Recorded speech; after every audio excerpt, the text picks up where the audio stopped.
doctora. Compañeros presentes.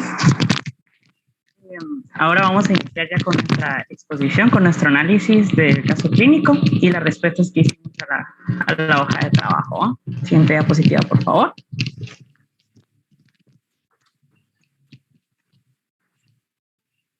Acá está la lista de los integrantes del grupo. Gracias.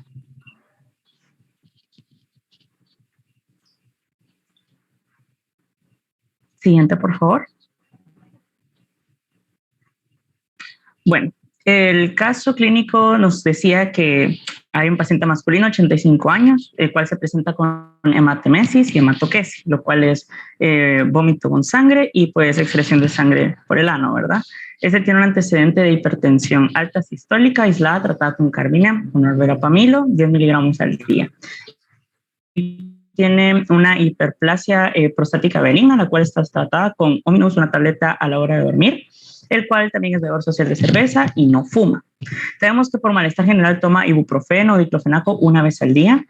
Al momento de realizar el examen físico, vemos que hay una presión arterial de 130, la sistólica sobre la estólica, una frecuencia cardíaca 85 latidos por minuto, una temperatura de 37 grados centígrados, una frecuencia respiratoria de 22 respiraciones por minuto, oxigenación en sangre 95%, la saturación 95%.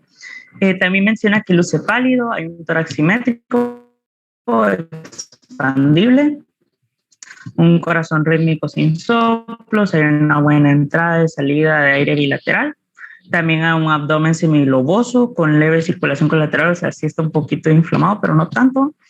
Y hay y los ruidos gastrointestinales son de 8 por minuto. Siguiente diapositiva, por favor.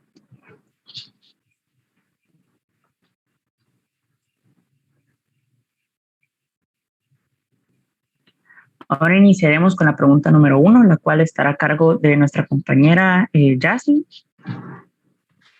Bueno, la pregunta número 1 dice, indica 3 impresiones clínicas más probables con 2 diagnósticos diferenciales. Buenas tardes, doctor y compañeros.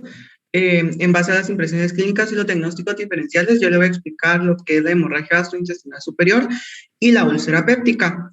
Pensamos en una hemorragia gastrointestinal superior que puede ser varicial o varicosa, o no varicial o no varicosa.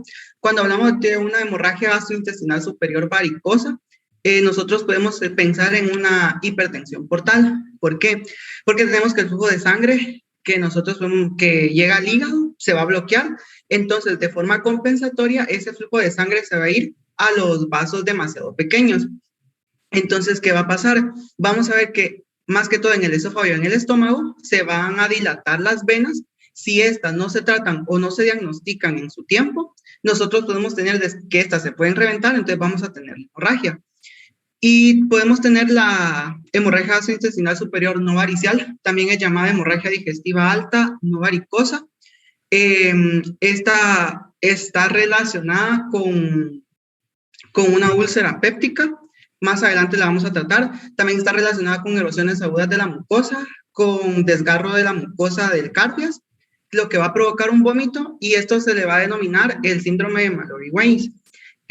También se dice que esta hemorragia digestiva alta no varicosa está relacionada a tumores. No es frecuente, pero no quita el caso de que si nosotros podemos hacer estudios, podemos encontrar un tumor en esa zona que nos esté provocando hemorragia. Los síntomas más comunes de estos tipos de hemorragias son malestar general, cansancio intenso, vamos a ver una palidez, va a haber un aumento de la frecuencia cardíaca. Podemos tener presencia de hematemesis y esta va a ser de sangre roja brillante, se puede dar con coágulos. Si permanece mucho tiempo en el estómago, vamos a ver la apariencia de como pozos o pozol de café, se podría decir. También la podemos ver en la defecación, y aquí vamos a ver el signo de melena, donde vamos a ver las heces que son blandas. Vamos a ver la úlcera péptica. Esta es una enfermedad donde hay una lesión en forma de herida más o menos profunda en la capa más superficial del tubo digestivo, que en este caso es la mucosa. Cuando aparece en el estómago lo vamos a ver como una úlcera gástrica. También puede aparecer en el duodeno, donde se va a llamar úlcera duodenal, y las dos me pueden dar una hematemesis y una hematoquesia. Esta úlcera péptica está relacionada a un uso excesivo de AINES, y esto lo mencionábamos al inicio del caso anterior. Pero ¿cómo es que vamos a tener una úlcera péptica por medio de un AINES? Bueno, los AINES, cuando ingresan al estómago, vamos a ver que van a suprimir la síntesis de las prostaglandinas, en especial las prostaglandinas E2 y la prostaglandina I2. Entonces, no va a haber producción de moco y no vamos a tener una citoprotección, por así decirlo. ¿Cómo se va a manifestar? Se va a manifestar con dolor en el epigastrio. Este va a ser como de una sensación de hambre dolorosa, o una acidez que nosotros a veces referimos que nos arde la boca del estómago, que en este caso sería acidez. También lo vamos a relacionar de que el paciente puede referir que consume alimentos, se calma, pero al momento de pasar horas vuelve a aparecer el dolor.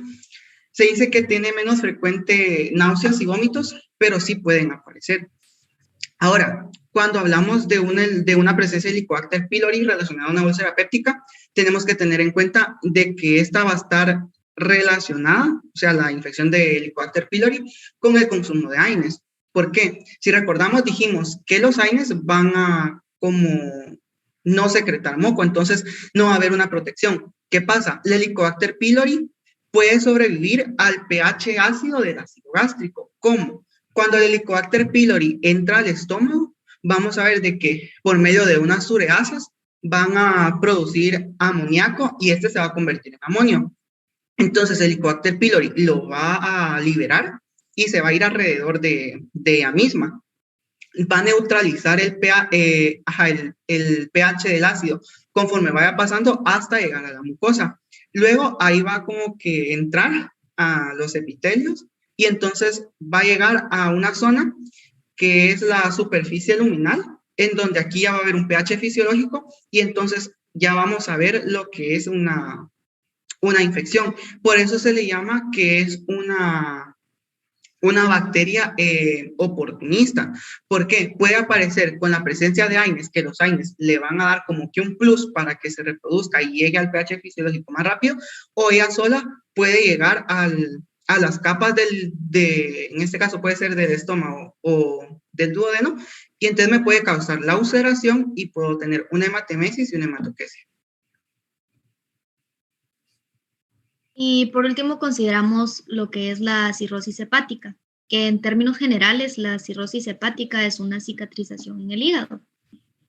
Sabemos que el tejido hepático se regenera. Bueno, cuando hay una disfunción hepática en el hígado pues trata de regenerarse y es ahí cuando se produce una cicatriz. ¿Y qué pasa si esta cicatriz no es tratada? ¿Podría llegar a ser mortal? Sí, sí podría. Pero bueno, esta cicatriz puede provocar lo que es un aumento de la presión portal, lo que puede provocar una HGIS o una hemorragia gastrointestinal. Cabe destacar también que la cirrosis no es reversible. Lo único que podemos hacer es tratarla. Esta, como ya se mencionó antes, puede provocar lo que son las varices esofágicas, que por medio de la presión sanguínea, estoy un poco nerviosa. La cirrosis hepática puede provocar lo que son las varices esofágicas por medio de una presión sanguínea alta en las venas, que esta se conocerá, como ya mencionamos, hipertensión portal, que es donde habrá una disminución de la velocidad de flujo en la sangre a través del hígado. Esto hará pues que se eleve la presión en las venas, en este caso en las venas más pequeñas, y pues si esto no se trata, coloquialmente podemos decir que estas pueden llegar a explotar, causando así un sangrado grave. Ok, esta hipertensión va a provocar lo que son las varices, ya sea tanto esofágicas o gástricas. Ahora bien, en base al síndrome hepatorrenal, podría decir que lo principal en esta alteración de la función renal característica de este síndrome es una vasoconstricción.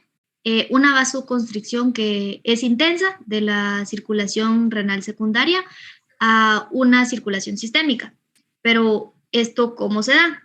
Bien, la disfunción circulatoria sistémica que conduce a esta vasoconstricción se caracteriza por una reducción de las resistencias vasculares sistémicas.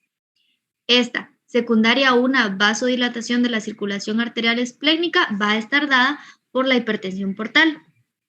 Bueno, entonces veremos que la vasodilatación de la circulación arterial del vaso va a ser el resultado de un aumento o elevación en la síntesis y actividad de los factores vasodilatadores, y entre otros el óxido nítrico, los endocannabinoides y el monóxido de carbono. Bueno, pero entonces, todo lo antes mencionado, ¿cómo lo podemos asociar a la aparición de las venas? Como ya se mencionó, las varices se van a dar por una vasodilatación, que pues, si no se trata, esta puede llegar a ser mortal.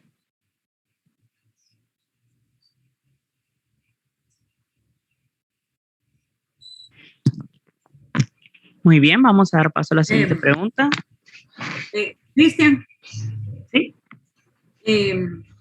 Miren, pues, investigaron muy bien, ¿verdad? Cuando yo les pido que me coloquen tres impresiones clínicas con 2 diagnósticos diferenciales, ¿verdad? Ustedes se enfocaron solo en la hemorragia gastrointestinal. De la hemorragia gastrointestinal superior, ¿verdad? Se deriva todos los demás diagnósticos que ustedes colocaron como diferenciales, ¿verdad? Tienen que aprender en el contexto que se le da del paciente, verlo todo, ¿verdad? No solo los primeros signos y síntomas que tiene el paciente, sino que verlo, por ejemplo, ustedes piensan que la presión arterial 130/60 estaba bien, no es un diagnóstico eso, o sea, no le llamó la atención eso. Fíjese que sí nos llama un poco la atención, pero como ya mencionaba, ¿verdad? Que el paciente ya presentaba una hipertensión sistólica con anterioridad ya diagnosticada, como que no le pusimos tanta atención, fíjese, doctora. Sí, como les digo, no es que esté del todo malo, ¿verdad? Sino que se centraron más en la hemorragia gastrointestinal. Y de ahí ustedes empezaron a investigar todas las demás causas, que está re bien, ¿verdad? Pero el resto del paciente se olvidaron, ¿verdad? Como tú decís, sí, es que ya tenía tratamiento para tal cosa, pero son parte de las impresiones clínicas, ¿verdad? Si a mí me dan solo estas impresiones clínicas y con lo que me dieron del principio del paciente, es como que lo otro lo echara a la basura, ¿verdad? Entonces yo tengo que ver todo. Impresiones clínicas con diagnósticos diferenciales se refiere colocar un diagnóstico principal, en este caso la hemorragia gastrointestinal superior, el resto, todos los demás van a ser diagnósticos diferenciales, ¿sí? Otro diagnóstico principal, aunque ya estuviera diagnosticado el paciente, hipertensión sistólica aislada, que aunque ya tenga tratamiento, no estaba controlado el paciente porque seguía la presión en 130 de sistólica, ¿sí? Entonces, hay problemas o patologías que son problemas pasivos, si los queremos llamar así, en cuanto a la hipertrofia benigna prostática, que también ya tenía tratamiento, ¿verdad? Y los activos, que ustedes se centraron más en uno de los activos, porque como les digo, la hipertensión sigue siendo activo, ¿verdad? Entonces, para futuros casos, miren también lo demás. Todos sus diagnósticos diferenciales excelentes, ¿verdad? Uno de los diagnósticos principales o impresiones clínicas que pusieron está bien, ¿verdad? Pero se centra en la hemorragia gastrointestinal superior. Todo lo demás es diferencial, ¿sí? Entonces, pasen la primera diapositiva otra vez, por favor. Antes, lo del caso. Entonces, leamos otra vez. Paciente masculino de 85 años que presenta hematemesis y hematoquesia. Uno dice, bueno, este es el motivo de consulta por lo que llega, ¿verdad? Entonces, por eso se centraron más ustedes en esto, ¿verdad? Va. Tiene antecedente de hipertensión sistólica aislada tratada con cardimen, 10 miligramos al día. Pero como les decía más adelante, la presión arterial 130/60, evidencia que no está controlada. Por lo tanto, es otro diagnóstico, otra impresión clínica. Es un problema activo. Hipertrofia benigna prostática tratada con Ominous, es bebedor social de cerveza, no fuma, toma por malestar general ibuprofeno o diclofenaco, caballo que ustedes colocaron que iba con los AINES. Su examen físico, pues está un poquito taquicárdico, ¿verdad? Frecuencia cardíaca de 88, debería tener de 60 a 80 el paciente. Temperatura 37, por lo mismo de la hemorragia, pues podría tener anemia, pero como no tenemos exámenes de laboratorio ahorita, no podemos colocar como diagnóstico todavía, ¿verdad? O a descartar podrían poner inclusive, y que eso le sea la causa de la taquicardia, por ejemplo. De ahí, frecuencia respiratoria está bien, saturación está bien, luce pálido, ¿sí? Entonces es otro dato, tiene taquicardia, está pálido, entonces pienso anemia, ¿sí? Tórax simétrico expandible, corazón rítmico, sin soplos, buena entrada y salida de aire bilateral, abdomen semigloboso, leve circulación colateral, por lo cual ustedes estaban pensando en lo de las varices también, la hipertensión portal, excelente, sin dolor, sin masas, no tiene organomegalia que nos haga pensar en cánceres también, ¿verdad? Y los ruidos gastrointestinales.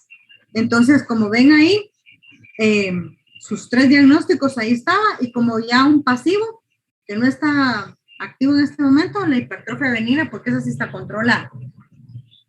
Entonces, cuando coloquen ustedes sus impresiones, siempre revisen todo, ¿verdad? Todo el contexto, ¿verdad? Y eso que aquí solo se les dio un pedazo, ¿verdad? No se les dio todavía laboratorios, ¿sí? Es primera vez que yo les coloco casos clínicos, yo entiendo, ¿verdad? Entonces, hago las correcciones para que en el futuro lo vayan analizando así. Muy bien. Ahora sí pasamos a la número 2. Muchísimas gracias, doctora. Gracias a ustedes. Pues vamos a proseguir con la pregunta número 2, la cual está a cargo de nuestra compañera Valeria. ¿Qué estudios de laboratorio le pediría y qué espera encontrar? Como número 1 tenemos amonio, que esta prueba mide el nivel de amoníaco en la sangre. ¿Qué es el amoníaco? Es un producto de desecho del cuerpo durante la digestión de las proteínas. Si se sufriera de una enfermedad hepática grave, se esperaría tener una concentración elevada de este elemento. Tenemos que saber que el rango normal es de 15 a 45 microgramos por decilitro. El nivel de creatinina se interpreta con el BUN. El cociente BUN por creatinina es una determinación eficaz de la función renal y hepática. Los valores normales en adultos, en mujeres serían de 0,5 a 1,1 miligramos por decilitro. Y en varones sería de 0,6 hasta 1,2 miligramos por decilitro. Como número 2 tenemos la prueba de nitrógeno de urea o nitrógeno ureico en sangre, llamada. Esta mide la cantidad de urea en la sangre, un producto de desecho que se produce cuando se degrada la proteína en el cuerpo. La urea se produce en el hígado y se excreta del cuerpo a través de la orina.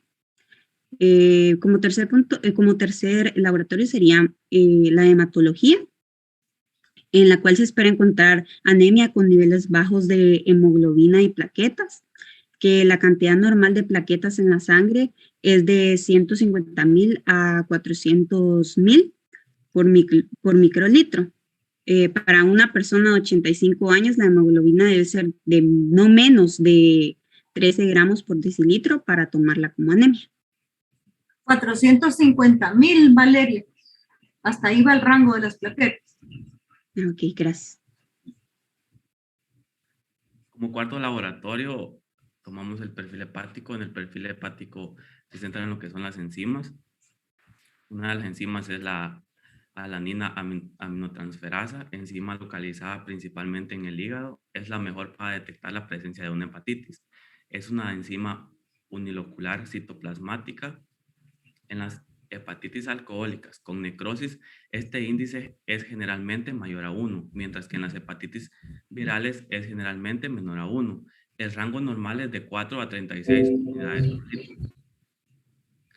También tenemos lo que es la fosfatasa alcalina, enzima Eric, relacionada. ¿será que le podía subir un poquito el volumen? Porque yo ya le di al 100 aquí y apenas te oigo.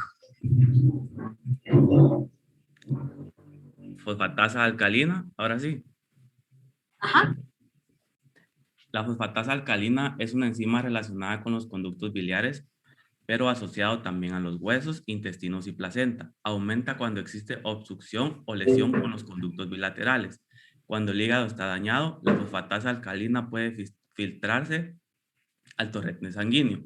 Los niveles elevados de fosfatasa alcalina pueden indicar daño en el hígado o en enfermedades de los huesos. El rango normal es de 44 a 147 unidades internacionales por litro. También tenemos lo que es el aspartato aminotransferasa, que es una enzima localizada en el hígado, pero también en otros tejidos, como el corazón y otros músculos del organismo. Sus valores normales son de 8 a 48 unidades por litro. En este caso podríamos estar alterando porque el paciente ingiere bebidas alcohólicas. También en el perfil hepático se encuentran lo que son las proteínas. Una de las proteínas es la albumina, es la principal proteína producida por el hígado. Su concentración varía cuando hay alteraciones hepáticas, renales o cuando disminuye su producción o aumenta su destrucción, 3.5 a 5 gramos por decilitro. La albulina es más asociada al envejecimiento mayor de 90 años.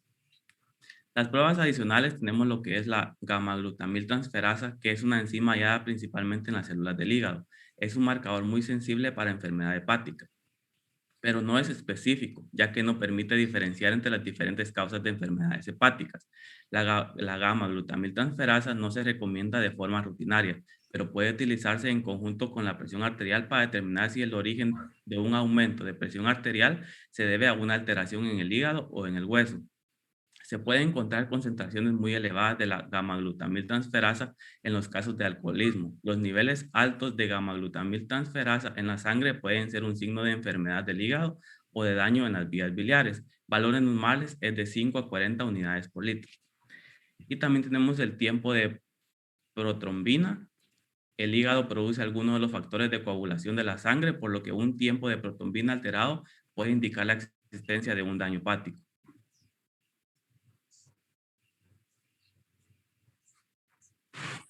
Bien, ¿sí? No, continúe. Ok, prosiguiendo con esto tenemos lo de las heces. El examen de heces, o también conocido como la frotis o prueba de sangre oculta en materia fecal con guayacol. Esta prueba de sangre oculta en heces se usa para detectar pues la sangre que en las heces o la materia fecal. Esta puede ser un signo de cáncer colorectal o incluso otros problemas como pólipos o incluso úlceras. Tenemos también lo que es la recolección de orina o el examen de orina, pues esto se va a utilizar más que todo para sustentar el diagnóstico, ya que pues sospechábamos del síndrome patorrenal, pues tiene que haber una insuficiencia renal. Entonces, como a veces no se disponen de pruebas de laboratorio específicas para el diagnóstico del síndrome patorrenal, se va a utilizar lo que es la creatinina sérica, que este es el marcador como de función renal más utilizado en la práctica clínica. Entonces, si revisamos los síntomas del síndrome patorrenal, van a incluir lo que son hinchazón abdominal por ascitis, que esta se puede dar por acumulación del líquido por enfermedad hepática, la orina de color oscuro o turbio, incluso los espasmos musculares, náuseas y vómitos, y la disminución de la orina. Entonces se podría usar la prueba de orina como complementaria para ver el color de la orina, ver su disminución y poder sospechar de un síndrome patorrenal, la complicación de una cirrosis hepática, en la cual se produce una insuficiencia renal progresiva. Y por último tenemos el análisis de sangre para Helicobacter pylori. Pues en la úlcera péptica, el paciente, como lo decía al principio del caso, ingiere 2 años. Entonces esto es un factor de riesgo principal para desarrollar una úlcera. Y al desarrollar esto, pues estoy propenso a una infección por Helicobacter pylori. Entonces, como esta bacteria sabemos que afecta al aparato digestivo, pues las personas tienen más complicaciones por esta bacteria, como la gastritis o incluso úlceras pépticas, que es en lo que nos centramos, y algunos tipos de cáncer. Puedo detectar la infección por Helicobacter pylori en una hematología, porque vamos a observar también el aumento de la serie plaquetaria o de la serie blanca. E incluso también una prueba para anticuerpos de Helicobacter pylori. Y decir que el sangrado es dado por una úlcera péptica, por el consumo de AINES. Y pues también el aumento de los leucocitos en la sangre, especialmente de los neutrófilos, también está asociado con lo que es la inflamación. Y también el índice de neutrófilos y de linfocitos se obtiene a partir de un hemograma simple y se va a utilizar como marcador inflamatorio de varias enfermedades. Bueno, Shay,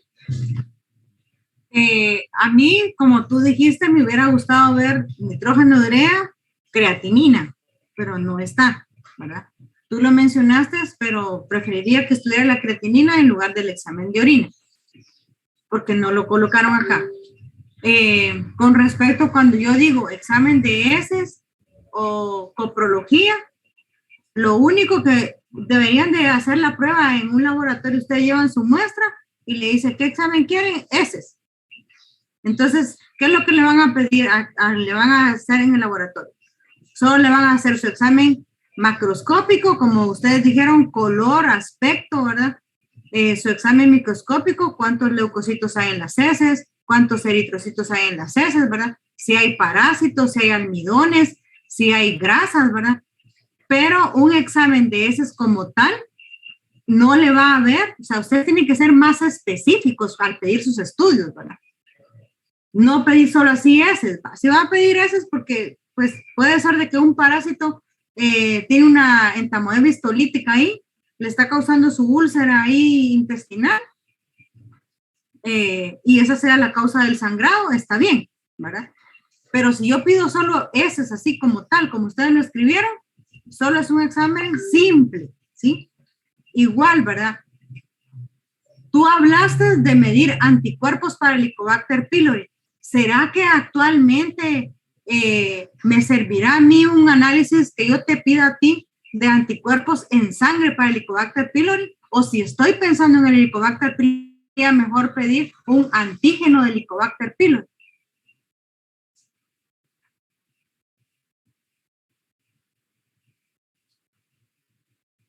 ¿Qué piensan de eso?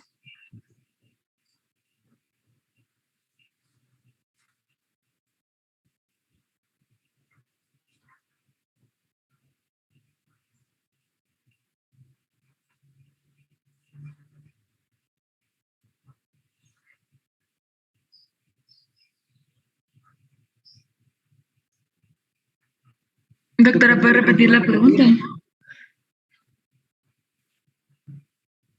¿Ustedes qué piensan que es mejor y por qué?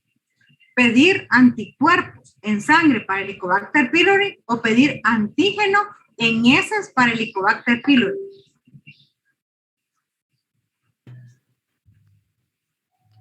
Pues creo yo que sería la prueba en heces, doctora.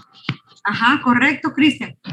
Entonces, de los 48 que estamos ahorita en la reunión, si nosotros nos hacemos anticuerpos para Helicobacter pylori, más de la mitad vamos a tener anticuerpos, porque en determinado momento de nuestra vida nos contaminamos con el Helicobacter, pero no tenemos la enfermedad activa, ¿verdad? O sea, puede ser que algunos sí, pero otros no, ¿verdad? Entonces, los anticuerpos en sangre no son específicos de decir que está la patología. Si ustedes piensan en Helicobacter pylori y quieren un laboratorio, pidan antígeno de Helicobacter pylori. O como dijeron, ¿verdad? Pidan el test de la ureasa. O le hacen la endoscopía al paciente con biopsia. Va. Pero no quiero que me pongan análisis de sangre para Helicobacter pylori. No, eso ya no se debe de usar. Y si ustedes piden una hematología, que me dicen, en la hematología yo puedo ver anticuerpos para... Una hematología como tal solo es leucocitos, hemoglobina, hematocrito, ¿verdad? Plaquetas y todo el diferencial de los glóbulos blancos, ¿verdad? Pero una hematología, si yo llego al laboratorio y digo, mire, quiero una hematología, para ver Helicobacter pylori. Claro, pues usted qué loca está, ¿verdad? Mire, doctora, usted quiere anticuerpos o quiere química en sangre, o sea, hematología como tal, solo mira, hemoglobina, glóbulos blancos y plaquetas, ¿sí? Que se les quede bien claro qué es lo que sean más específicos con sus estudios. Y el paciente está bien que le pidan la hematología, pero cuando ustedes, yo quiero, por eso es de que me gusta la discusión, porque me pueden escribir esto, pero yo quiero saber, cuando ustedes colocaron esto, ¿qué estaban pensando? ¿Verdad? Y poco a poco van a ir aprendiendo todo eso, ¿verdad? El examen de orina, la verdad, no, si es de priorizar, aunque cuesta 20 quetzales, ¿verdad?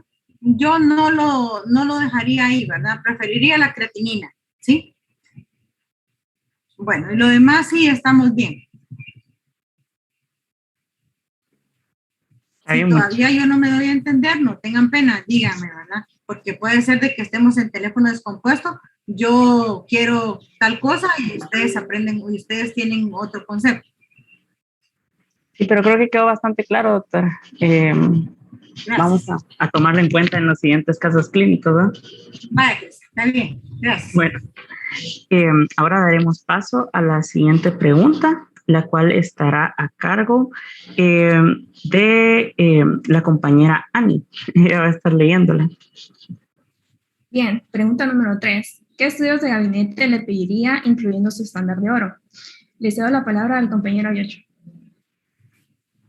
Muy bien, hablando de los estudios de gabinete, vamos a empezar con lo que es la endoscopía, que es lo que nosotros tomamos como un estándar de oro. ¿Y esto por qué? Y esto es porque por medio de esta técnica lo que vamos a poder descartar va a ser tanto las varices esofágicas, las úlceras gástricas, así como también nos puede ayudar a determinar si nuestro paciente presenta con algún sangrado gastrointestinal.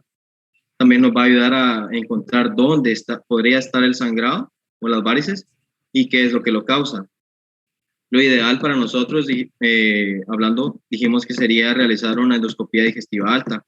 Y esto sería para descartar si tiene la hemorragia del tubo digestivo alto, esto debido a la hematemesis que refería nuestro paciente. Y también podríamos descartar las varices esofágicas y úlceras pépticas en caso que el paciente lo tuviera, ya que este método es preferible para esta detección. Excelente. También tenemos lo que es la colondoscopía. El paciente presenta la hematoquesia, que es la eliminación de la sangre visible por el recto, y suele indicar una hemorragia digestiva baja. La colondoscopía es el procedimiento diagnóstico y terapéutico de elección. Se puede localizar y diagnosticar la fuente del sangrado y la posibilidad de ofrecer un tratamiento endoscópico.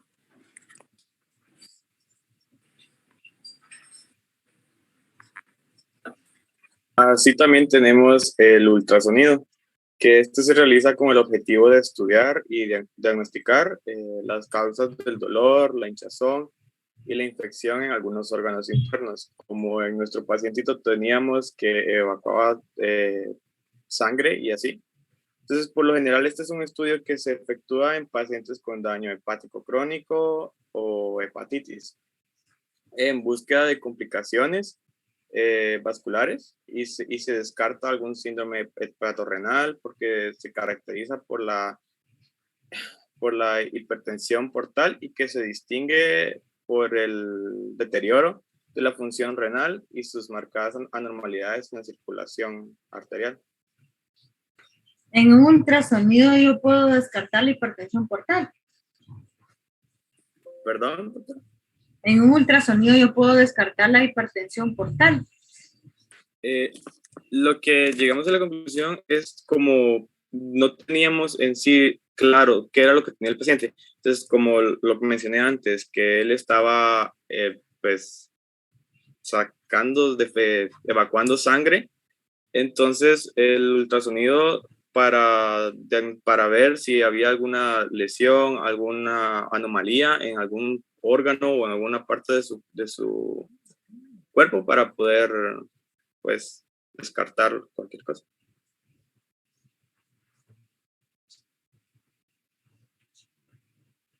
Y con respecto a su pregunta, sí, Sí, podríamos. Con un Doppler me serviría mejor, ¿verdad? Ultrasonido con Doppler, o sea, ver los flujos, ¿verdad? Porque para ver presiones ahí todo, tengo que tener los flujos a color, ¿verdad? Con Doppler a color, ahí sí me sirve para hipertensión portal. Hay un estudio que no sé si lo investigaron, ¿verdad? Se llama un enema de bario. El enema de bario da un poquito más de datos, inclusive para este paciente, ¿verdad? Que el ultrasonido, ¿verdad? El diagnóstico, este paciente no es ficticio, es un paciente real. El paciente, pues, a través del enema de bario, ¿verdad? Se le hizo el diagnóstico, tenía una enfermedad diverticular, y ya con la colonoscopía, pues ya evidenciaron de que la diverticulosis que tenía el paciente sí era severa, ¿verdad? En todo el colon, ¿verdad? No tenía ningún segmento libre de divertículos, ¿verdad? Bueno, sigamos. También presentamos la biopsia, que va a ser una muestra de tejido que vamos a tomar del revestimiento del estómago. Y podemos realizar este examen para diagnosticar las úlceras gástricas, también H. pylori, o las causas de otros síntomas como el que presentaba nuestro paciente, que prefería hematoquesis, que puede manifestarse como heces de color negro, y también la hematemesis. Sí, está bien, inclusive por si pensamos en un cáncer también, ¿verdad? O una lesión que se mira a través de la colonoscopía. Está bien.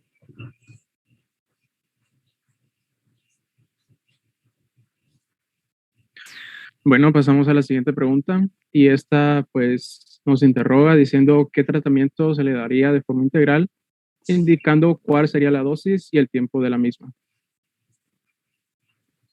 Primero ingresamos a nuestro paciente a medicina interna, en donde se le haría la toma de signos vitales y se le deja que no debe tener alimentación por vía oral. Luego le recetamos omeprazol con una dosis de 80 miligramos por vía intravenosa durante 30 minutos. Seguimos con el omeprazol con la misma dosis, 80 miligramos en 200 centímetros cúbicos de solución salina en bomba de infusión a 20 centímetros cúbicos por hora. Esto será por 72 horas. Vamos a suspender el ibuprofeno y diclofenaco y seguimos administrando omeprazol, solo que en una dosis más baja, que sería de 20 miligramos cada 12 horas por 8 semanas. Esto lo hacemos después de haber administrado por bomba de infusión. El otro medicamento que le vamos a recetar sería el sucralfato, 1 gramo cada 6 horas por 4 semanas, y vamos a disminuir a 2 gramos cada 12 horas como dosis de mantenimiento.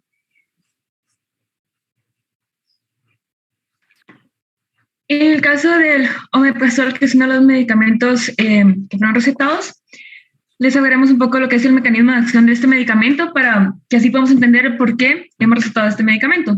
Este medicamento va a llegar hacia los canículos, donde por medio de los protones de sulfenamida va a hacer que queden atrapados. Lo que este va a hacer es que va a inhibir la bomba de protones por medio de lo que son los grupos de sulfuridas cisteínas. Y al inhibir la bomba de protones, lo vamos a hacer ya en la parte final. O sea, hagamos de cuenta que ya en todo el proceso para la formación de ácido estamos inhibiendo ya lo último, lo cual nos da una inhibición de, en este caso del ácido, de un 80 a un 90%. No se inhibe en un 100% porque recordemos que tenemos otros receptores que también pueden ser estimulados y provocar lo que es secreción de ácido, pero este es muy potente, ya que, como les dije anteriormente, inhibimos ya en la parte final de la secreción de ácido.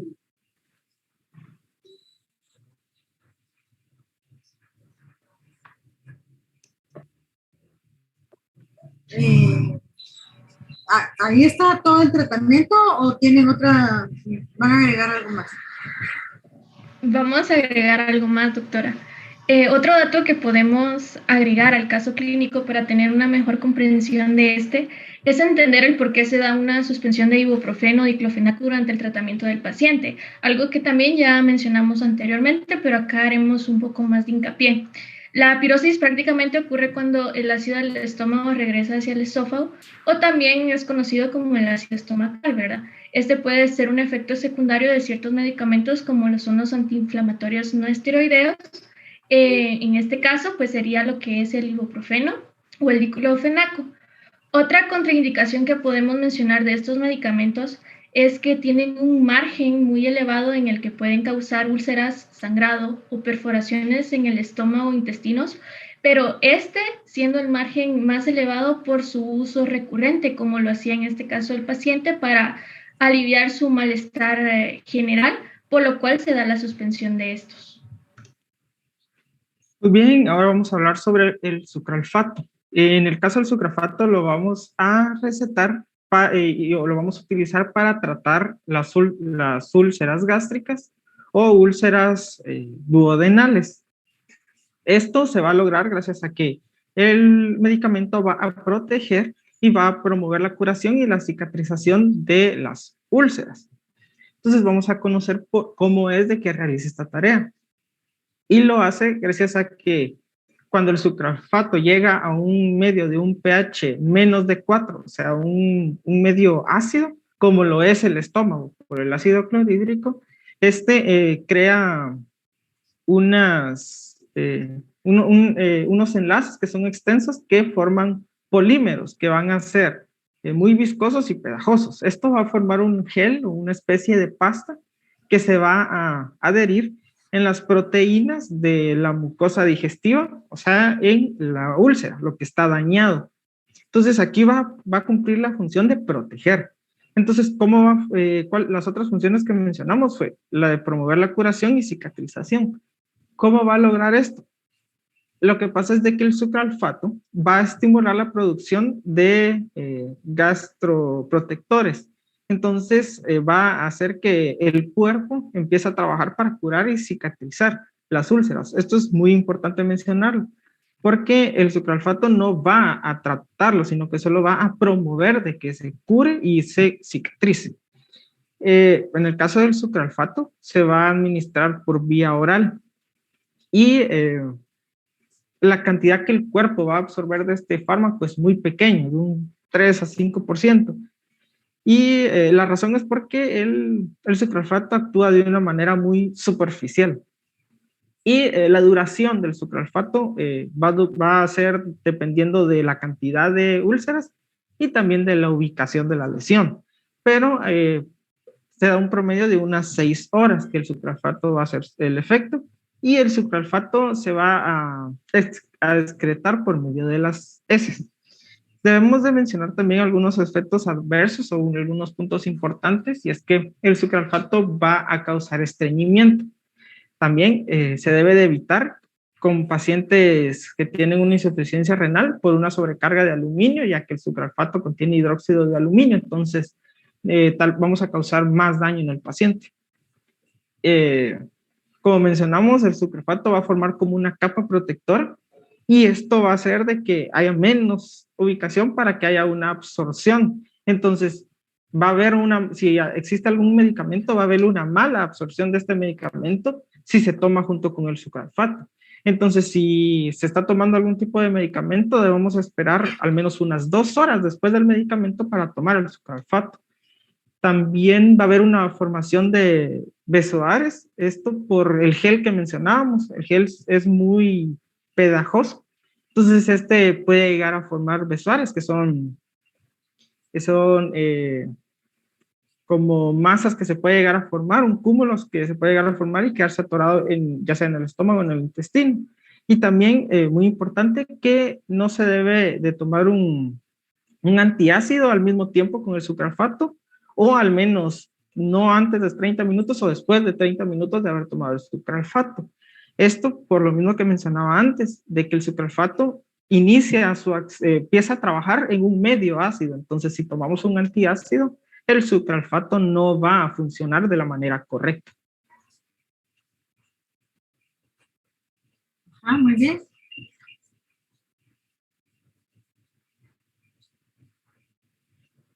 ¿Algo más del tratamiento? Solo un comentario.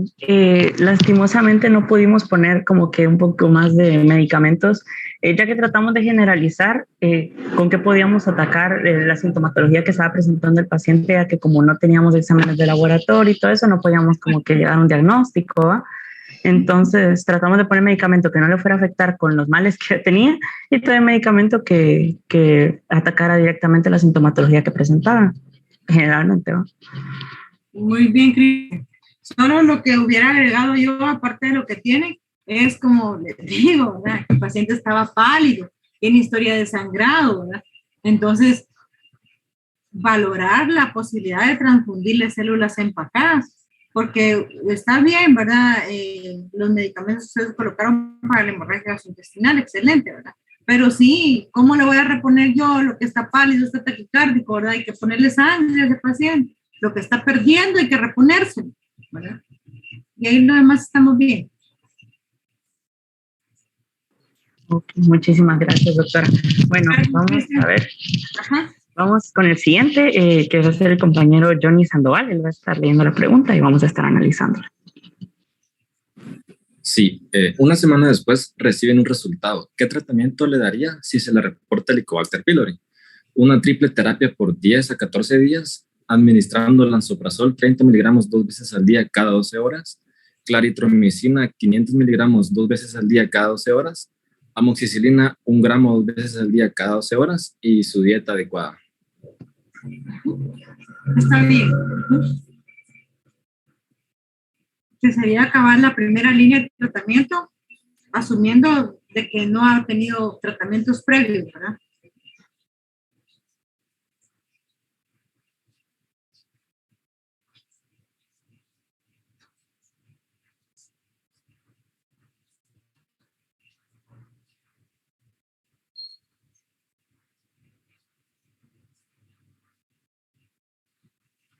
¿Alguien quiere hacer un comentario? No.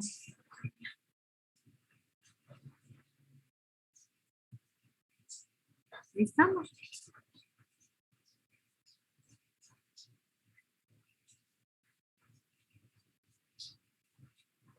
Bueno, muy bien.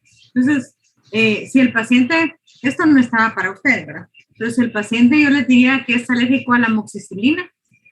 ¿Por qué cambiarían la amoxicilina ahí en el tratamiento que ustedes tienen?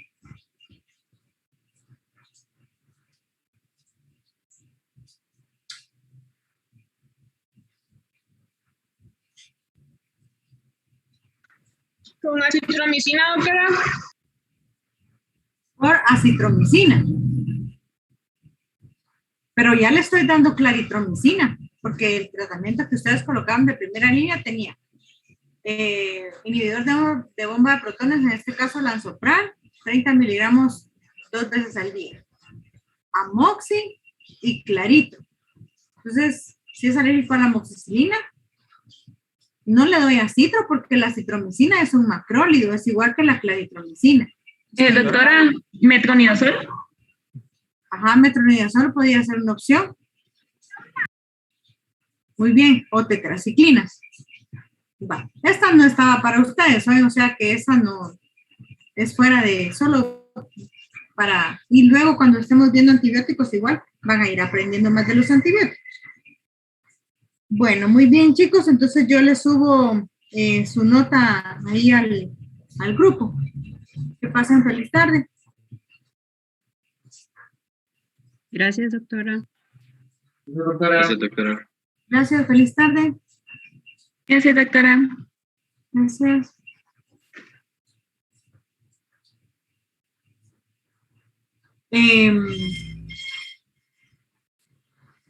Ángel. Sí, doctora. Yo les había programado de que hasta las 5, ¿verdad?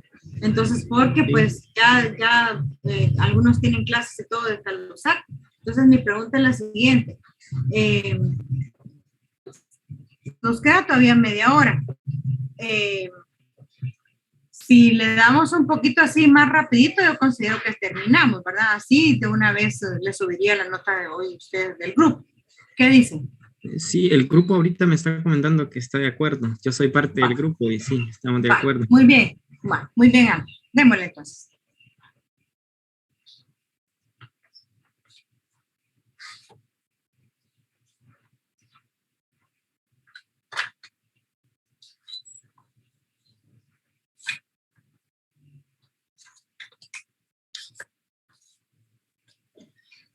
Disculpen, no sé si ya pueden ver las diapositivas. Sí, Zuli, sí se puede ver. Ok, muchas gracias. Entonces, buena tarde, doctora y compañeros. Nosotros somos el grupo número 3 de la sección A y el día de hoy les vamos a presentar el caso clínico del Helicobacter pylori. Bueno, a continuación les leeré el caso. Paciente de 46 años femenino que consulta por halitosis, eructos ácidos diarios de 1 mes de evolución y dolor en epigastrio ocasional y náuseas, tratada con pepto-bismol, antiácidos algunas veces y otras con esomeprazol de 40 miligramos en ayunas, refiere heces negruzcas. Antecedente de endoscopía hace 5 años con diagnóstico de gastritis crónica erosiva y Helicobacter pylori positivo, para lo cual cumplió tratamiento por gastroenterólogo. Al examen físico, consciente orientado en tiempo, espacio y persona, signos vitales estables, lengua morada, cardiopulmonar normal, abdomen con dolor en epigastrio y mesogastrio, difícil de evaluar paciente ya que es poco colaboradora y no hay cambios de coloración, ruidos gastrointestinales de 10 por minuto. Vamos ahora con la pregunta número 1 y dice, indique sus impresiones clínicas mínimo 2 y diagnósticos diferenciales 2. Bueno, nosotros colocamos como primer impresión clínica. ¿Sí me escuchan bien? Sí, compañera. Un poquito más duro. Okay. Nosotros colocamos como primera impresión clínica hemorragia gastrointestinal superior. Debido a la clínica que presentaba la paciente, recordando un poco, ella presentaba halitosis, eructos ácidos, dolor en epigastrio, también tenía presencia de heces negruzcas y el antecedente que tenía también de que hace 5 años tuvo gastritis crónica erosiva y Helicobacter pylori. El sangrado en gastrointestinal superior es el que se produce sobre la porción proximal del ángulo de Treitz, que esto clínicamente más que todo abarca el esófago, el estómago y la parte duodenal.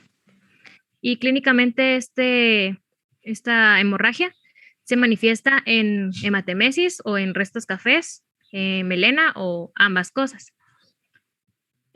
Como siguiente impresión clínica colocamos gastropatía erosiva. Y esto consiste en la erosión de la mucosa gástrica causada por el daño de las defensas de dicha mucosa. Por lo regular es aguda y se manifiesta con hemorragia, y igual siempre tomando en cuenta la clínica que ha presentado el paciente, ya que tuvo antecedentes con afección de la mucosa gástrica.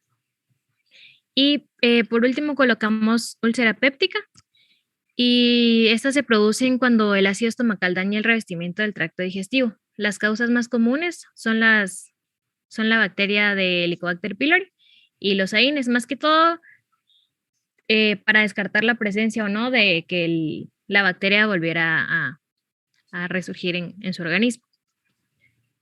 En los diagnósticos diferenciales colocamos como primer punto el linfoma MALT gástrico, que la palabra MALT es el acrónimo de tejido linfoide asociado a mucosas.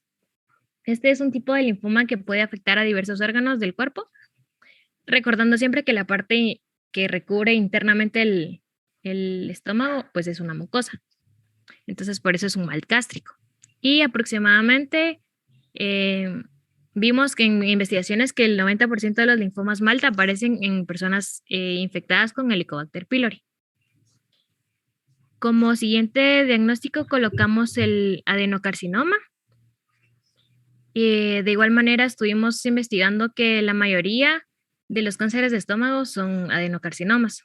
De igual manera, por el historial y los daños crónicos de la capa de la mucosa pudo verse muy comprometida. Y estos cánceres se originan en las células que forman la capa más interna del estómago, es decir, la mucosa. Y como tercer diagnóstico colocamos dispepsia funcional, que esta es muy común y puede durar mucho tiempo.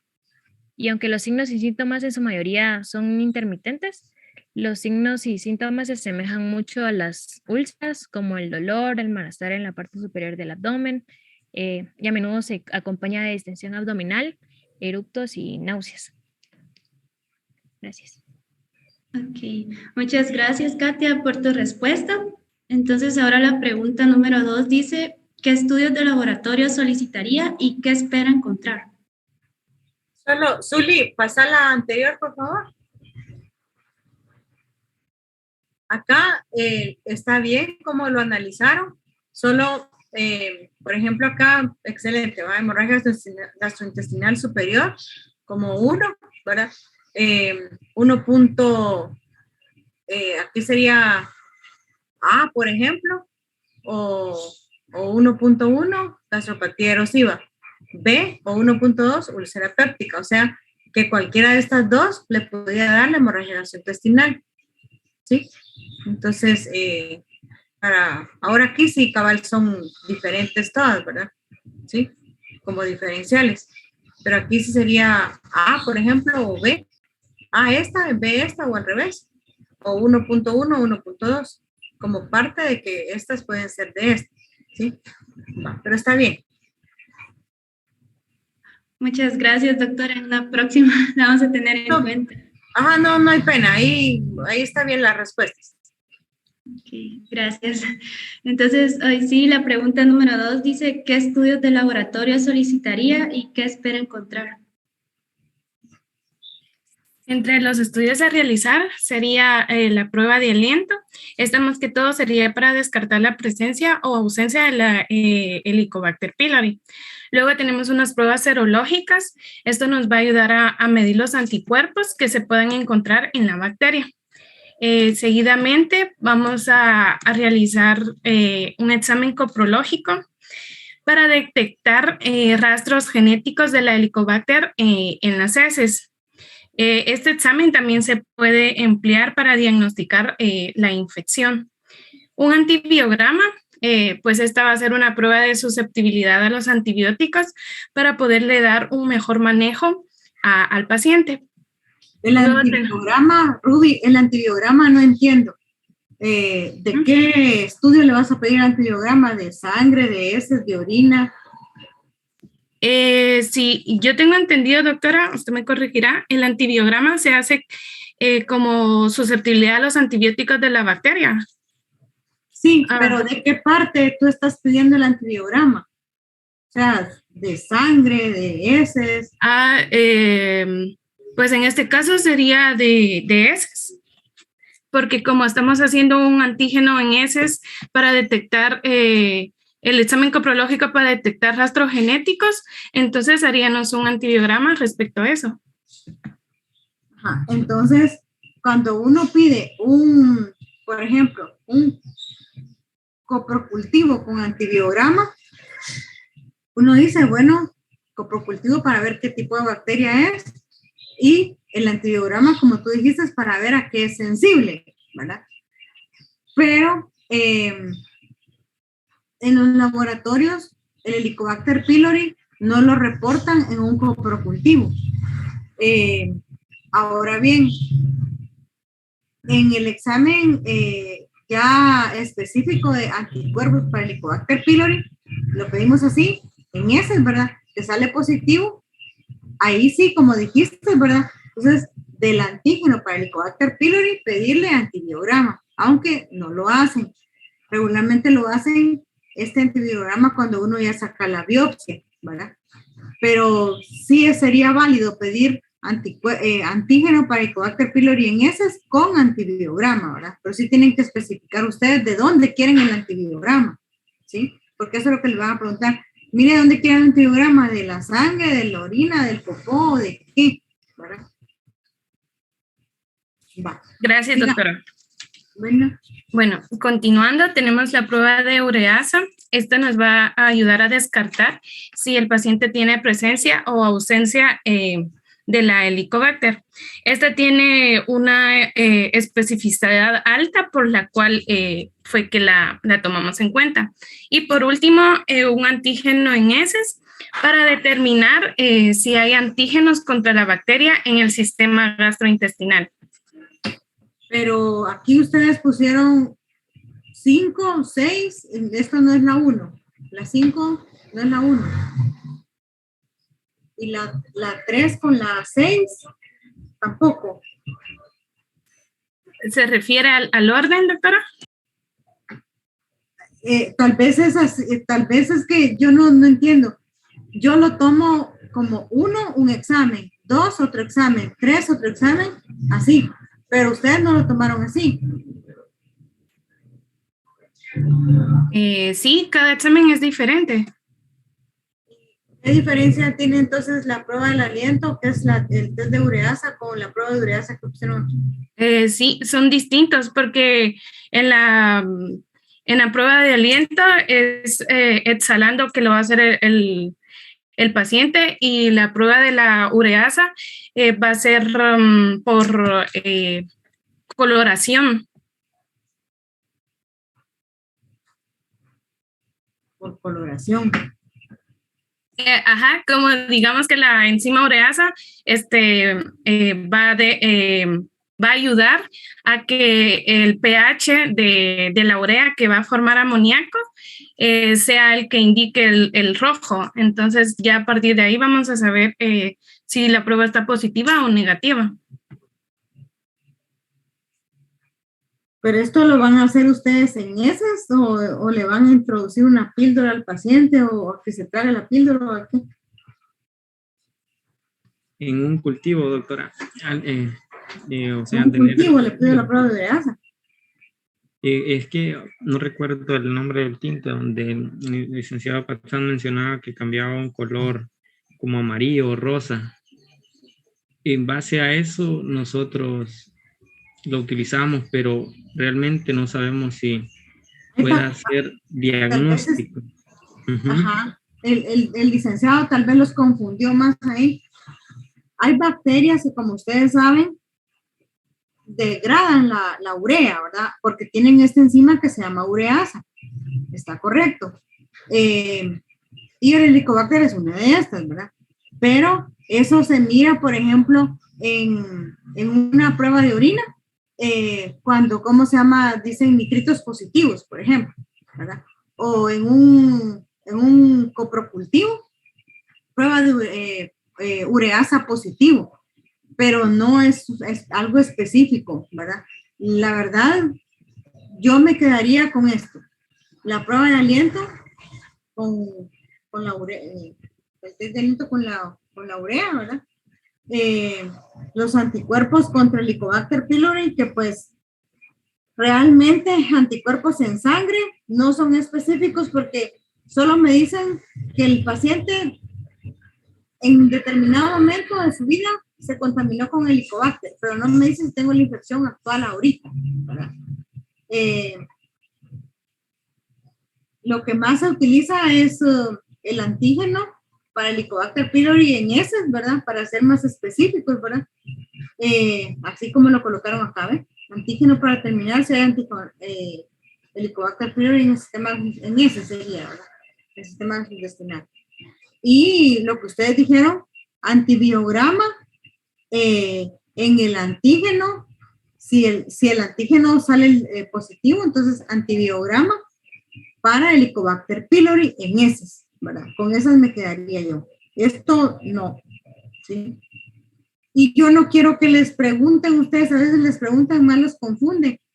El caso es para que ustedes vayan a buscar artículos, ¿sí? Literatura escrita, no opiniones. Aunque uno tenga experiencia con las cosas, ¿verdad? Y sí, ahí les pueden decir anticuerpos, ¿verdad? Pero esto les mide IgG más que todo, ¿verdad? Y no es algo que nos diga, sí, tiene la infección, pero si la tiene actual, no se sabe, ¿verdad? Bueno, sigamos. Está bien, doctora, muchas gracias. Bueno, la pregunta número 3 dice, ¿qué estudios de gabinete le pediría, incluyendo el estándar de oro, mínimo 5? Bueno, como primer estudio, pediría una endoscopía por síntomas recurrentes y heces negras, que ya lo había mencionado la compañera por los síntomas del paciente. Como segundo estudio, una biopsia gástrica de Helicobacter pylori, ya que esta tiene una sensibilidad y una especificidad del 95%. Esta es nuestra estándar de oro, porque es la que más porcentaje específico tiene. Como tercer estudio, una gastroscopía, es una adenosarcoma o MALS de mucosa, como lo explicó la compañera anteriormente. Esta nos ayuda a diagnosticar una úlcera y tratar cualquier sangrado o cerciorarse de que no haya cáncer. Como cuarto estudio, una ingesta de bario. Esta es de descartar una patología obstructiva en el esófago o estenosis. Como quinto estudio, una radiografía del tracto gastrointestinal superior. Y como sexto estudio, una colonoscopía. Esta nos ayudaría a descartar una hemorragia en el colon y recto. Muy bien. Ok, muchas gracias. A continuación, la pregunta número 4 que dice, ¿qué tratamiento integral le daría al paciente? Solo quiero asegurarme que me escuchen porque acá donde vivo está lloviendo un poco. ¿Sí me escuchan bien? Sí, sí te escuchamos. Bueno, sí. Nos enfocamos acá en lo primero, que es una triple terapia. Esta es para Helicobacter pylori, ¿verdad? Sería por 14 días. Nuestra terapia estaría compuesta por un PPI, que es un inhibidor de la bomba de protones. En este caso sería un esomeprazol de 40 miligramos, que es el que ya nuestro paciente nos refirió que estaba ingiriendo, más claritromicina de 500 miligramos y amoxicilina de 1 gramo 2 veces al día. Por un dado caso que nuestro paciente presenta algún problema con la amoxicilina, ya sea porque está alérgico o cualquier otro inconveniente, podríamos sustituirlo con un metronidazol de 500 miligramos 2 veces al día. ¿Por qué razón le aplicaríamos a nuestro paciente una triple terapia? Pues la razón es porque el Helicobacter pylori genera una resistencia bacteriana a la hora de que se le aplica un antibiótico. Entonces, un solo antibiótico no es lo suficientemente eficaz para poder erradicarla por completo. Por eso es el motivo del cual le vamos a dejar a nuestro paciente una triple terapia, ¿verdad? También vamos a darle bismuto a nuestro paciente por 14 días. Esto va a ser como un complemento de lo que es la terapia que les mencioné anteriormente.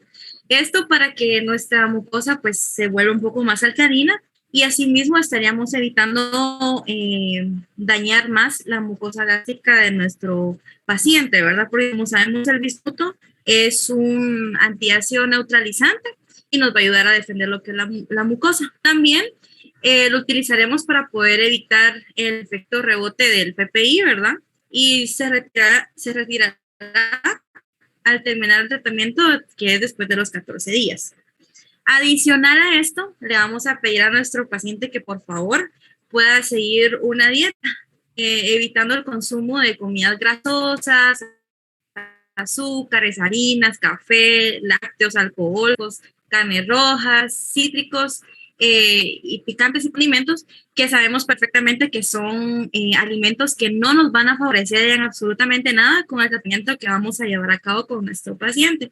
Esto porque muchos de estos alimentos pueden seguir dañando la mucosa o pueden seguir activando lo que es el flujo gástrico de nuestro paciente y por eso vamos a dejarle este medicamento para que pueda tener una mayor eficacia.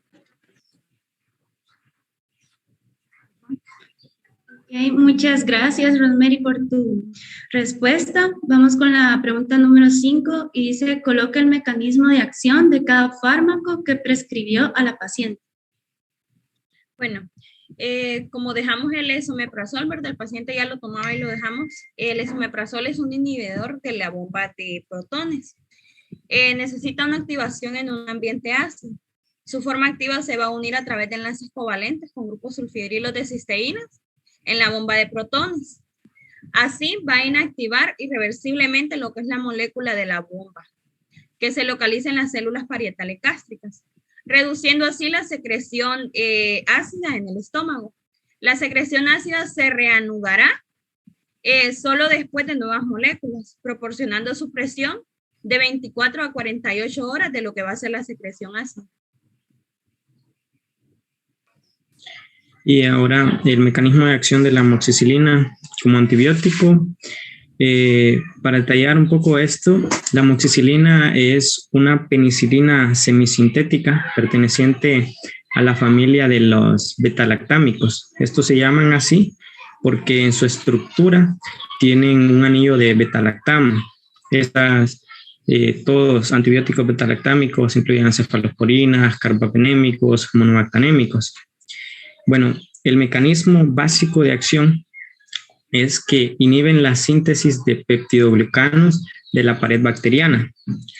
El peptidoglicano o peptidoglucano también es llamado mureína. Este es un componente encargado de proporcionar la estabilidad tanto mecánica y rígida de la pared bacteriana. Imaginémonos como que si fuera el esqueleto de la bacteria. Estos peptidoglucanos están formados por dos aminoazúcares, la N-acetilglucosamina y la N-acetilmurámico. Estos aminoazúcares se sintetizan en el citoplasma bacteriano.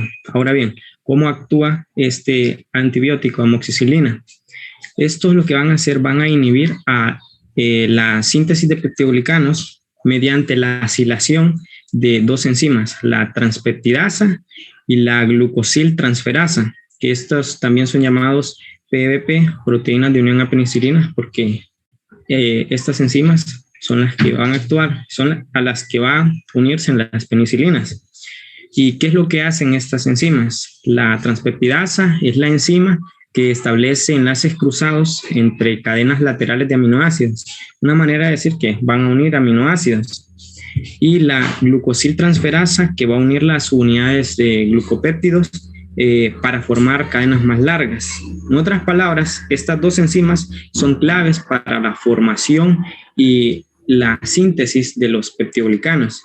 Si estas enzimas están inhibidas, entonces las bacterias van a carecer de, como ya mencionamos, rigidez y fuerza mecánica, lo que posteriormente se puede manifestar con una lisis bacteriana. Específicamente, ¿qué subunidad ribosomal es la que inhibe la claritromicina? Bueno, yo mencioné amoxicilina, pero no recuerdo si era la 50S. Ajá, la claritromicina es la 50S, correcto. Voy a hablar sobre... el metronidazol. Sí, yo les voy a hablar sobre el mecanismo de acción de la claritromicina. Esta ejerce una acción bacteriostática al interferir en la síntesis de proteínas bacterianas. Lo hace alterando la translocación, ligándose a la subunidad 50S ribosomal de la bacteria.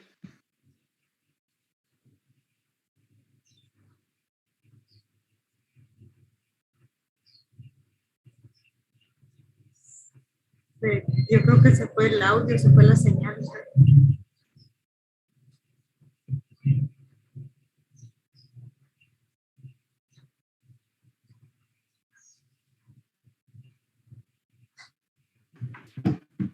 ¿Me escuchan? Ahorita sí. Ok. Que les explicaba sobre el mecanismo de acción de la claritromicina. Esta ejerce una acción bacteriostática al interferir en la síntesis de proteínas bacterianas. Lo hace alterando la translocación, ligándose a la subunidad 50S ribosomal de la bacteria.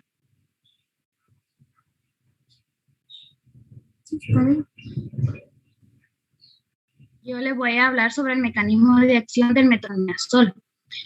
El metronidazol ejerce su efecto antibacteriano sobre los microorganismos anaerobios mediante el siguiente mecanismo de acción. Una vez que entra en el interior de la célula, es reducido por el metabolismo intracelular, proteína de transporte electrónico. Debido a esta alteración, la molécula del metronidazol se mantiene un gradiente de concentración. que promueve el transporte intracelular de 6 a 8 fármacos. Los radicales libres formados interaccionan con el ADN, produciendo una pérdida de la estructura helicoidal. Rotura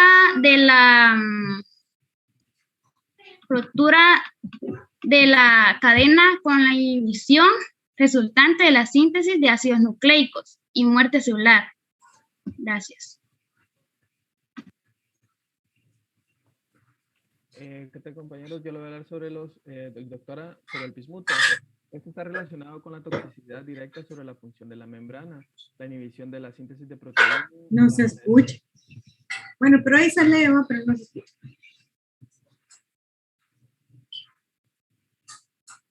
¿Me escuchan ahí? Ahí sí. Perdón. Bueno, el mecanismo de acción del bismuto está relacionado con la toxicidad directa sobre la función de la membrana, la inhibición de la síntesis de proteína y de la pared bacteriana, en la inhibición de la actividad de la enzima ureasa, la prevención de la citoadherencia, la síntesis de ATP y una intervención competitiva y inespecífica con el transporte del hierro. Bueno, después de la ingestión de lo que vamos a llamar substrato de bismuto, los derivados del bismuto formados en el ambiente ácido del estómago reaccionan con el ácido clorhídrico que forma el oxicloruro de bismuto y el ácido salicílico. El sustrato de bismuto se une fuertemente a las proteínas en el tejido ulcerado para formar una capa protectora que lo protege de factores agresivos. Además, el bismuto produce un aumento en los niveles locales de las prostaglandinas que estimulan la producción de bicarbonato y mucina, protegiendo así también el estómago. El bismuto se usa para la prevención y el tratamiento de la diarrea del viajero, pero también es efectivo en otras formas de la diarrea, como diarrea episódica, y en la gastroenteritis aguda. Se considera que el bismuto tiene efectos antisecretores, antiinflamatorios y antimicrobianos, y también ayuda a lo que es las náuseas y los cólicos abdominales. Yes.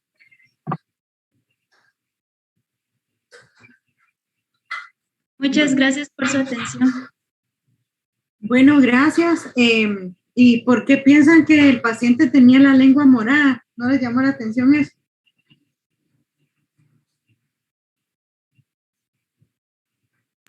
Por acción del peptobismol o bismuto. Sí, correcto. Entonces,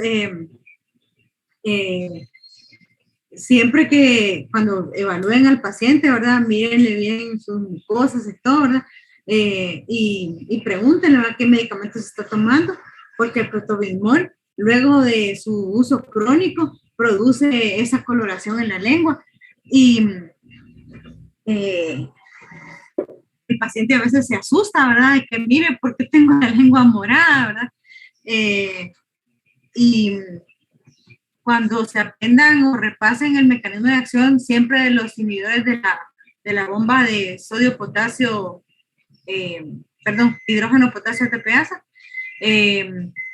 siempre recalco que coloquen que se introduce el canalículo y ahí se une a la sulfenamida tetracíclica, ¿verdad?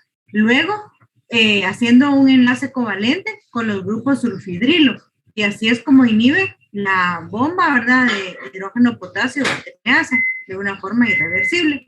Solo para que le agreguen ese de la sulfenamida tetracíclica y los grupos sulfidrilo. De ahí todo lo demás estamos bien. Gracias a ustedes por su atención y por la presentación. Doctora, una pregunta. Sí, antes. Es que cuando estaba viendo el capítulo y leyendo acerca de las amoxicilinas, cuando mencionaba los anillos beta-lactámicos, se mencionaba que los estafilococos producían una enzima penicillinasa o beta-lactamasa. Entonces, quiero solamente para que me ayude a aclarar esas ideas. Entonces, cuando hay una infección por algún tipo de estafilococo aureus, por ejemplo, entonces se mencionaba que hay que tratar de evitar que la misma penicilinasa producida por el estafilococo degrada nuestro fármaco, entonces le vamos a aplicar el clavulanato, creo que se menciona eso, ¿no? No.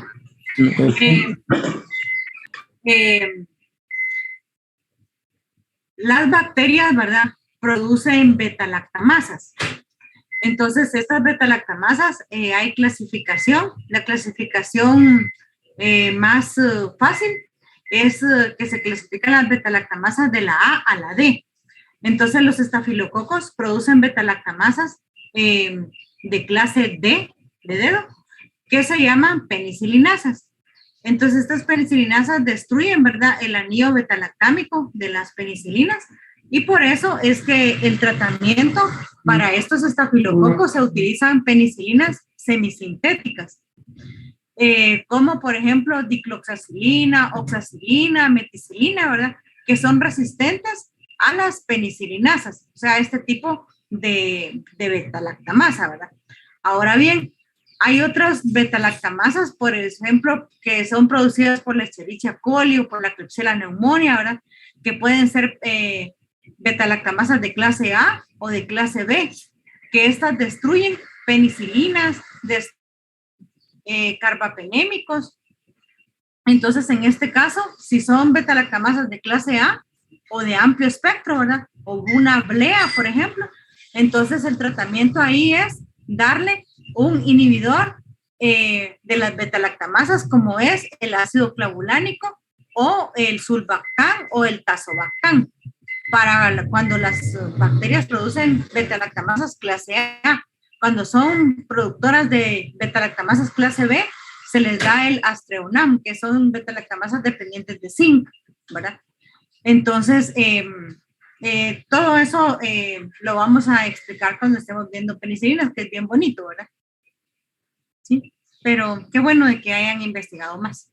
Gracias, doctora. Vaya, de nada. Bueno, que tengan una feliz tarde. Yo en un momento les subo su nota, ¿hoy? Gracias, doctora. Gracias, doctora. Gracias, doctora. Feliz